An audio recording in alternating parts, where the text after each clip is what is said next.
ಮಂಗಳೂರಿನ ಪಿಲಿಕುಳ ಜೈವಿಕ ಉದ್ಯಾನವನ ಮತ್ತು ಗುಜರಾತ್ನ ರಾಜ್ಕೋಟ್ ಮೃಗಾಲಯದ ನಡುವೆ ಪ್ರಾಣಿ ವಿನಿಮಯ ಒಪ್ಪಂದದಂತೆ ಪಿಲಿಕುಳಕ್ಕೆ ಒಂದು ಏಷ್ಯಾಟಿಕ್ ಸಿಂಹ, 2 ತೋಳಗಳು, 2 ಸ್ವರ್ಣ ಬಣ್ಣದ ನಡಿಗಳು, ಅಪರೂಪದ ಕೊಂಬಾತು, 3 ಬಣ್ಣದ ಪೇಜೆಂಟ್ ಪಕ್ಷಿಗಳು ಆಗಮಿಸಿವೆ. ಹಾಗೆಯೇ ಪಿಲಿಕುಳದಿಂದ 4 ಕಾಡು ನಾಯಿಗಳು, 1 ಚಿರತೆ, 2 ಸೀವೆಡ್ ಬೆಕ್ಕು, 4 ರೆಟಿಕ್ಯುಲೇಟೆಡ್ ಹೆಬ್ಬಾವು, 4 ಮೌಂಟೇನ್ ಹಾವು, ವೇನ್ ಹಾವು, ಮರಳು ಹಾವುಗಳನ್ನು ರಾಜ್ಕೋಟ್ಗೆ ಕಳುಹಿಸಿಕೊಡಲಾಗಿದೆ. ಪ್ರಾಣಿ ವಿನಿಮಯಕ್ಕೆ ದಿಲ್ಲಿಯ ಕೇಂದ್ರ ಮೃಗಾಲಯ ಪ್ರಾಧಿಕಾರ ಒಪ್ಪಿಗೆ ನೀಡಿತು ಎಂದು ಪಿಲಿಕುಳ ಜೈವಿಕ ಉದ್ಯಾನವನದ ನಿರ್ದೇಶಕ ಎಚ್.ಜೆ. ಭಂಡಾರಿ ತಿಳಿಸಿದ್ದಾರೆ. ಪಿಲಿಕುಳಕ್ಕೆ ಆಗಮಿಸಿದ ತೋಳ ಅಪಾಯದ ಅಂಚಿನಲ್ಲಿರುವ ಪ್ರಾಣಿ ಎಂದು ಗುರುತಿಸಲಾಗಿದೆ.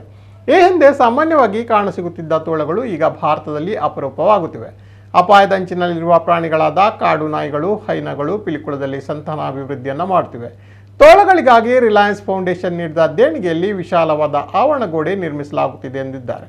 ಸದ್ಯಕ್ಕೆ ಹೊಸದಾಗಿ ಆಗಮಿಸಿದ ಪ್ರಾಣಿಗಳು ಪರಿಸರಕ್ಕೆ ಹೊಂದಿಕೊಳ್ಳಲು ಕ್ವಾರಂಟೈನ್ನಲ್ಲಿ ಇರಿಸಲಾಗಿದೆ. ಕೆಲವು ಸಮಯದ ಬಳಿಕ ಅವುಗಳನ್ನು ಸಾರ್ವಜನಿಕ ವೀಕ್ಷಣೆಗೆ ತೆರೆದಿಡಲಾಗುವುದು. ಇದು 1 ತಿಂಗಳಿಂದ ಈಚೆಗೆ ಆಗಮಿಸಿದ ಪ್ರಾಣಿಗಳ 2ನೇ ಕಂತು ಆಗಿದೆ. ಮಹಾರಾಷ್ಟ್ರದ ನಾಗಪುರ ಮೃಗಾಲಯದಿಂದ ಬಿಳಿ ಕೃಷ್ಣ ಮೃಗಗಳು, ನೀಲ್ಗೈ ಇತ್ಯಾದಿ ಪ್ರಾಣಿಗಳನ್ನು ಇತ್ತೀಚೆಗೆ ಆಗಮಿಸಲಾಗಿತ್ತು. ಶೀಘ್ರದಲ್ಲೇ ಇನ್ನು ಹಲವು ಪ್ರಾಣಿಗಳು ದೇಶದ ಇತರ ಮೃಗಾಲಯಗಳಿಂದ ಪ್ರಾಣಿ ವಿನಿಮಯದಡಿ ಆಗಮಿಸಲಿವೆ ಎಂದು ಎಚ್.ಜೆ. ಭಂಡಾರಿ ವಿವರಿಸಿದ್ದಾರೆ.